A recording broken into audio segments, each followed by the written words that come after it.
In February 2024, the political landscape of Tamil Nadu got hit with an absolute shockwave. See Joseph Vijay, yeah, one of Kollywood's most legendary cinematic superstars, officially launched his political party, Tamil Ravetya Kazhagam, or TVK for short. Now look, whenever a massive movie star suddenly steps into the political arena, it is obviously going to grab headlines. It's the nature of the beast, but it also begs a really important question, one that skeptics and die-hard fans alike were asking almost immediately. Was this just a sudden celebrity whim, like a spur-of-the-moment decision to capitalize on all that movie screen fame? Right? Did he just wake up one Tuesday and decide, hey, I think I'll be a politician today? It's totally fair to wonder that, because we've all seen public figures try to pivot overnight and it doesn't always go well. But, actually, scratch that. When we dig into the historical data, the answer is a resounding no. While the TVK launch made a massive splash, this was absolutely not some overnight celebrity stunt. Instead, what we're actually looking at is a meticulously calculated, highly structured grassroots strategy that has been playing out quietly right under our noses. The truth goes back much, much further, 15 years. That is the sheer amount of time Vijay spent quietly building a political and social foundation completely beneath the surface. I mean, think about it. For a decade and a half, while the general public just saw a Kollywood superstar delivering these huge, blockbuster commercial hits, he was actively constructing the architecture of a massive grassroots movement. Let's dive into exactly how he pulled that off. Okay, Section 1. From fans to grassroots. It all starts with cultivating a very specific kind of public profile. Long before any political flags were raised, Vijay was introduced to the cinema world by his director father, S.A. Chandrasekhar. Now, what's really fascinating here is that his father played an absolutely instrumental role in deliberately cultivating Vijay's early image.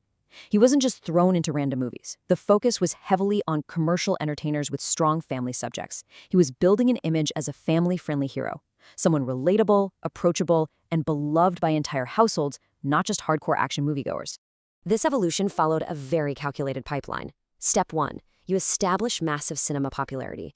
Step 2, you allow the natural organic growth of fan clubs. But Step 3 is where the real game changer happens. In 2009, as his fan base swelled to just enormous proportions, he didn't just let them be regular moviegoers. He formally launched an organization called Vijay Makkal Iyakkam, or VMI. This wasn't just a fan club anymore, guys. It was an organized welfare initiative designed to engage his supporters and mobilize them for actual, on-the-ground social work. And the scale of this thing? It was staggering. 80,000.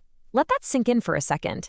That is the number of VMI fan club units that were officially set up. So the absolutely crucial takeaway here is that Vijay wasn't just relying on his face plastered on a billboard. He had 80,000 individual units operating street by street, neighborhood by neighborhood, and what were they doing? They were implementing heavy-hitting welfare measures. We're talking running free canteens for the hungry, opening study centers for students, distributing computers to bridge the digital divide, organizing massive blood donation camps. Through VMI, he essentially created a functioning social support network, almost like a shadow government of welfare disguised as a fan club. Which brings us to our next point, standing with Tamil emotions. Because look, providing free canteens and computers is great, but it doesn't automatically make you a serious political contender. To truly resonate in Tamil Nadu politics, you have to connect with the people on a much, much deeper level. You have to stand with them during their most vulnerable moments. Vijay deliberately aligned himself with the deep emotional crises of the Tamil psyche, moving way beyond basic welfare and into the realm of profound regional connection. His political evolution was marked by consistently showing up for causes that deeply, deeply moved the public. For example, in 2009, he and his fans observed a fast in Chennai in solidarity with Sri Lankan Tamils during a period of immense regional grief and wartime tragedy. Fast forward to 2011, he organized a massive hunger strike in Nagapattinam. This was to protest the repeated mid-sea arrests of Tamil Nadu fishermen by the Sri Lankan Navy, a highly sensitive issue directly threatening local survival and livelihoods. Then, in 2017, he threw his support behind the massive statewide protests defending Jallikattu, tapping into a deep, emotional fight to protect Tamil cultural identity. For over a decade, he was consistently there, mourning and protesting alongside the people. But honestly, it's these subsequent moments that truly define the depth of his emotional connection. In 2017, the entire state was completely heartbroken over S. Anitha. She was a bright rural student who tragically ended her life after systemic hurdles in the newly mandated NEET medical entrance exam basically blocked her dreams. Now, Vijay didn't just release a PR statement from his couch. He traveled directly to her doorstep in Aryalur to console her grieving family in person. The very next year, shocking police violence during environmental protests against the Sterlite copper plant in Thoothukudi left 14 people dead. Once again, Vijay visited the victims at their homes. He was standing right at the doorstep of tragedy, making it deeply personal and making it human. Moving on to Section 3, the strategy of silence. Because there was a really striking hidden strategy behind how he actually conducted these visits. He was intentionally separating the actor from the political observer. It's literally a night and day difference. On one side, you have the Hollywood superstar. You know the drill, accustomed to the media spotlight, massive crowds, this loud, larger-than-life public persona. But on the other side, you have the political observer. During those 2017 Jollicotto protests at Marina Beach, he visited the site incognito at night. He literally covered his face with a handkerchief so he could sit in silent solidarity without making the whole thing about him. During his visit to the grieving families in Thoothukudi, he rode a pillion on the back of a two-wheeler specifically to dodge the media limelight. He completely recognized that turning these tragedies into a photo op would backfire massively. His silent solidarity proved to people that his emotional commitment was genuine, not just him checking off political boxes. Okay, let's peel back another layer here.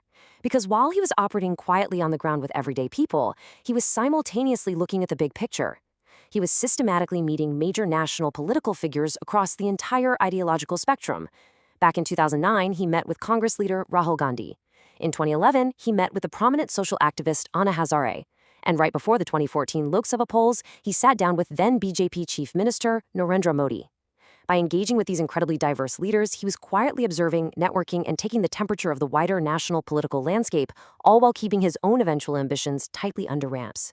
Section 4, testing the political waters. Because at a certain point, a social organization has to prove it can actually win votes. You've got the welfare foundation, you've got the emotional connection, you've done the national networking, but can it translate to the ballot box? Well, the fan clubs naturally evolved into a proven electoral force, right under the radar. The ultimate test came during the 2021 local body polls. This was essentially a stealthy electoral launchpad. VMI did not contest as a formal political party. Instead, many of their members were encouraged to quietly contest as independent candidates. This was a strategic, real-world stress test of their grassroots strength. Basically, could the local guy running the free canteens and study centers actually convince his neighbors to pull the lever for him on election day? And the result? Over 100 VMI members emerged victorious in those local body polls. Over 100. This was the definitive proof Vijay needed. It proved without a shadow of a doubt that his welfare units had successfully transformed from simple fan clubs into a localized, functioning, and victorious political machinery. Bottom line, they had the votes. And he hasn't stopped building. If we look at recent years, we see yet another strategic move, cultivating the next generation. Vijay has been hosting these huge statewide felicitation events to honor and reward Class 10 and Class 12 academic toppers. By doing this, he is seamlessly connecting his established welfare image directly with the state's youth. He's actively engaging with the next generation of thinkers, professionals, and, most crucially, first-time future voters. So it all culminates in one really clear reality. The transition from a celebrated cinematic star to a top contender in Tamil Nadu politics was not an overnight phenomenon. It just wasn't.